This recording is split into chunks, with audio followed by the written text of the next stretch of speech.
Oke, assalamualaikum warahmatullahi wabarakatuh. Kita masuk ke perkuliahan akuntansi dan pengendalian biaya bab 8 mengenai sistem perhitungan biaya berdasarkan pesanan atau job order costing. Nanti banyak masyarakat yang belum mengenal istilah job costing dalam dunia kerja, padahal penerapan job costing tersebut banyak memberikan manfaat apabila diterapkan dengan baik bagi pengusaha-pengusaha, bagi pelaku bisnis ya, bagi perusahaan UMKM, karena untuk lebih bisa mencatat barang yang dipakai, keuntungan seperti itu ya. Jadi sebelum kita masuk, kita harus tahu dulu apa sih job order costing.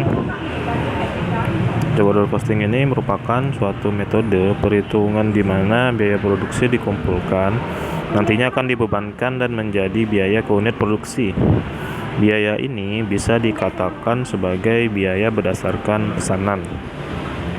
Kunci dari perhitungan biaya ini adalah biaya harus dipisah antara suatu pekerjaan yang berbeda dari pekerjaan lainnya dan menyebabkan pemisahannya jelas, jadi bisa ditelusuri dengan baik. Tapi ada karakteristik juga dari job order costing ini adalah yang pertama, kegiatan produksi dilakukan atas dasar pesanan, sehingga bentuk barang atau produk tergantung pada spesifikasi pesanan. Proses produksinya terputus-putus tergantung ada tidaknya pesanan yang diterima. Yang kedua, biaya produksi dikumpulkan untuk setiap pesanan sehingga perhitungan total biaya produksi dihitung pada saat pesanan selesai. Biaya per unit adalah dengan membagi total biaya produksi dengan total unit yang dipesan.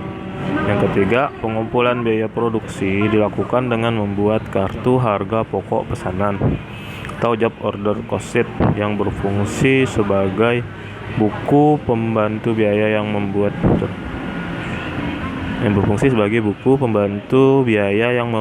informasi umum seperti nama pemesan, jumlah dipesan, tanggal pesanan, dan tanggal diselesaikan. Informasi biaya bahan baku, biaya tenaga kerja langsung, dan biaya overhead pabrik juga ditentukan di muka.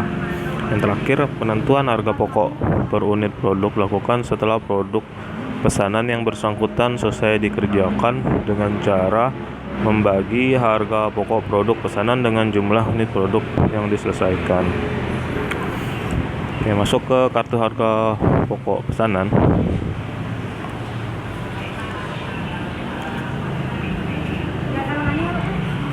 Nah, di sini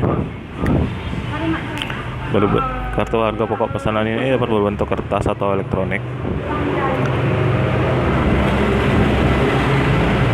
Dia dikerjakan dengan mengumpulkan rincian satu pesanan. Oke, ini dasar perhitungan biaya berdasarkan pesanan ini melibatkan 8 tipe jurnal akuntansi, yaitu pembelian bahan baku, pengakuan biaya tenaga kerja, pengakuan biaya overhead pabrik, penggunaan bahan baku, distribusi biaya gaji tenaga kerja, pembebanan estimasi biaya overhead pabrik, penyelesaian pesanan, dan penjualan produk. Nah, ini ada contoh kartu harga pokok pesanan atau job order costing sheet. Pemesannya adalah R&B Company. Di sini tertera ada alamat, nama produk, jumlah, spesifikasi, terus nomor pesan, tanggal dipesan, tanggal mau dimulai pekerjaan, tanggal dibutuhkan, tanggal selesai dikerjakan. Di sini ada beberapa biaya ya. Ada biaya bahan baku, biaya tenaga kerja langsung, dan biaya overhead pabrik. Di sini biaya bahan baku dengan beberapa nomor, jumlahnya sebesar 2.510. Biaya tenaga kerja langsung dengan beberapa sheetnya ya. Informasi ada 1.568 jumlahnya, dan biaya overhead pabrik jumlahnya sebesar 1.176. Ini dirincikan lagi dengan diakumulasikan dari ketiga biaya tersebut. Jadi total biaya produksi itu sebesar 5.254. Nah, dengan harga jual sebesar 7.860 ini dikurangi oleh biaya produksi 5254 tadi. Terus lagi ada namanya biaya pemasaran, ada lagi namanya biaya administrasi, sehingga HPP-nya adalah 6.450. Selisihnya dari harga jual itu ke HPP sebesar 1.410 atau labanya adalah 1.410. Oke, akuntansi untuk bahan baku, pembelian bahan baku. Jadi akuntansi biaya untuk pembelian bahan baku ini sama dengan akuntansi untuk bahan baku menggunakan sistem pencatatan persediaan perpetual ya.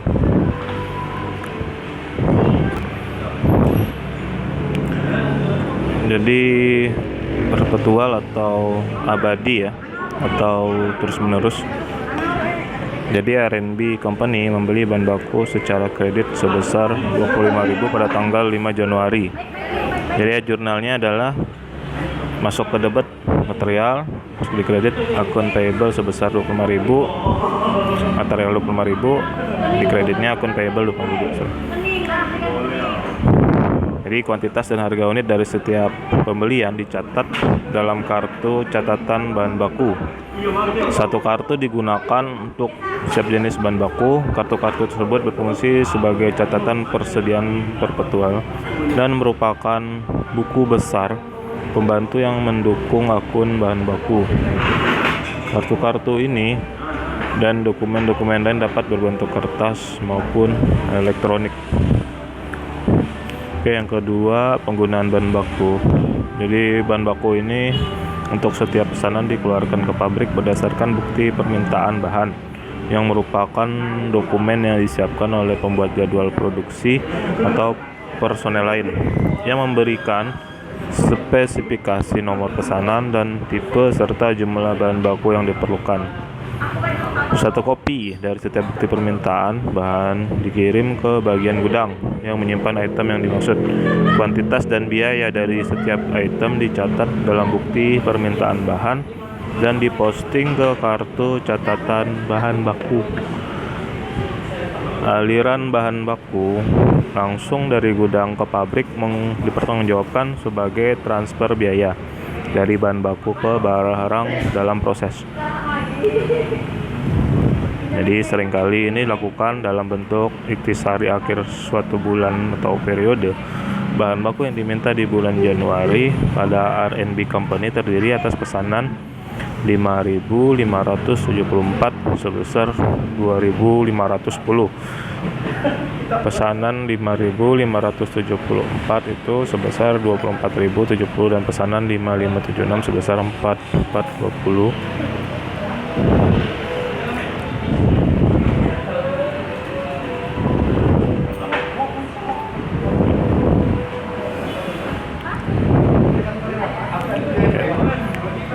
Jadi bukti permintaan bahan juga digunakan untuk mengeluarkan bahan penolong. Dan pesanan 5576 sebesar 4420 ya. Selama bulan Januari senilai 6.000 bahan penolong dikeluarkan dari gudang. Jadi jurnalnya adalah debit itu ada factory overhead control sebesar 6.000 dan material 6.000. Oke, informasi yang lebih tepat. Waktu dibutuhkan untuk menghitung biaya produksi. Untuk kepentingan tagihan ke pelanggan, permintaan bahan baku dimasukkan ke dalam kartu harga pokok pesanan dalam jangka waktu mingguan atau kurang. Terus dalam sistem akuntansi yang sangat terotomatisasi, bukti permintaan bahan individual dapat dicatat secara elektronik dan data di kartu harga pokok pesanan, buku pembantu overhead dan bahan baku dapat langsung diperbarui. Ini ada akuntansi untuk tenaga kerja. Jadi ada biaya tenaga kerja yang terjadi. Misalnya asumsi R&B Company membayar pekerja pabrik hanya 1 kali sebulan. Gaji dan upah sebesar 31.000 dihitung dan dicatat pada tanggal 31 Januari dan akan dibayarkan pada awal Februari. Kayak jurnalnya adalah sebagai berikut. Saat dicatat payroll 31.000, kredit accurate payroll 30.000. Saat dibayarkan accurate payroll 31.000, cash 31.000. Jadi ingat ya, Perbedaan dari pada saat dicatat dan saat dibayarkan. Posisi accrued payroll-nya tadinya berada di kredit, saat dibayarkan berada di debit. Biaya tenaga kerja yang didistribusikan. Kebanyakan karyawan mendistribusikan biaya tenaga kerja secara bulanan. Dalam kartu jam kerja, karyawan diurutkan berdasarkan pesanan. Datanya dimasukkan ke dalam kartu harga pokok pesanan dan dicatat menggunakan ayat jurnal umum dalam bentuk ikhtisar. Kartu jam kerja untuk tenaga kerja langsung di R&B Company untuk bulan Januari totalnya sebesar 1.568 untuk pesanan nomor 5574 dan 22.832 untuk pesanan nomor 5575 dan 2.600 rupiah untuk pesanan nomor 5576. Tenaga kerja tidak langsung totalnya sebesar 4.000. Jadi jurnalnya adalah sebagai berikut. Yang tenaga kerja yang sesuai nomor-nomor tersebut itu dijumlahkan ya. Sebesar 27.000 sama tenaga kerja tidak langsung. Jadi work in process-nya adalah 27.000, payroll-nya di kredit 27.000, WIP-nya di debit 27.000 dan kreditnya itu payroll 27.000 dan di debit factory overhead control sebesar 4.000 dan di payroll-nya sebesar 4.000. Jadi posting ke buku besar dan posting lagi ke buku besar pembantu untuk masing-masing pesanan. Akuntansi untuk biaya overhead pabrik ini terdiri dari atas semua biaya yang tidak dapat ditelusuri langsung ke pesanan tetapi terjadi dalam produksi atau di luar penjualan dan pemasaran serta umum dan administrasi. Kurangnya penelusuran langsung menyebabkan akuntansi untuk biaya overhead pabrik menjadi berbeda. Khususnya peranan yang dimainkan oleh bukti permintaan bahan baku dan jam kerja atau untuk dan kartu jam kerja untuk tenaga kerja langsung tidak terdapat pada akuntansi untuk biaya overhead pabrik. Oleh karena itu, biaya overhead pabrik diakumulasikan tanpa mengacu ke pesanan tertentu dan total biaya overhead pabrik kemudian dialokasikan ke semua pesanan. Ini ada biaya overhead pabrik aktual seperti bahan baku penolong dan tenaga kerja tidak langsung dicatat pada saat terjadinya atau melalui ayat jurnal periodik. Lainnya seperti penyusutan dan asuransi jatuh tempo dicatat hanya melalui ayat jurnal penyesuaian yang dibuat di akhir periode akuntansi. R&B Company ini menghitung penyusutan pabrik sebesar Rp4.929 dan asuransi pabrik yang sudah jatuh tempo sebesar Rp516. Jadi ayat jurnalnya adalah sebagai berikut. Di debit ada factory overhead control 4.929 dan di kredit ada akumulasi depresiasi 4.929. Di debit lagi ada factory overhead control 516 dan di kreditnya ada prepaid insurance sebesar 516. Oke, pembayaran estimasi biaya overhead pabrik seperti biaya overhead pabrik seperti sewa gedung dan asuransi ini bersifat tetap tanpa memperdulikan jumlah produksi. Sedangkan biaya overhead pabrik lainnya seperti listrik dan pelumas atau untuk mesin produksi akan bervariasi dengan jumlah produksi.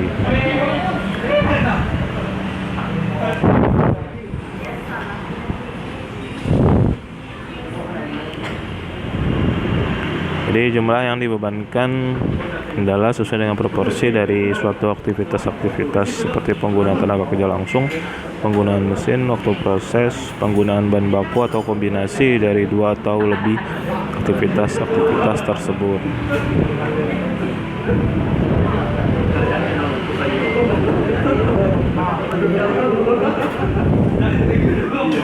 Ini ada contoh, R&B Company telah menentukan bahwa hubungan paling erat dengan biaya overhead pabrik adalah jam mesin. Estimasi total biaya overhead pabrik setahun adalah sebesar Rp300.000 dan estimasi jam mesin yang digunakan setahun adalah 7.500 jam. Tarif biaya overhead pabrik yang ditentukan di muka sebesar Rp40 per jam mesin, yaitu 300.000 dibagi 7.500 jam mesin. itu hasilnya adalah Rp40. Jumlah overhead pabrik yang dibebankan ke suatu pesanan tersebut satu pesanan disebut overhead pabrik yang dibebankan atau factory overhead applied, ditentukan dengan mengalihkan Rp40 dengan jam mesin yang digunakan untuk pesanan tersebut.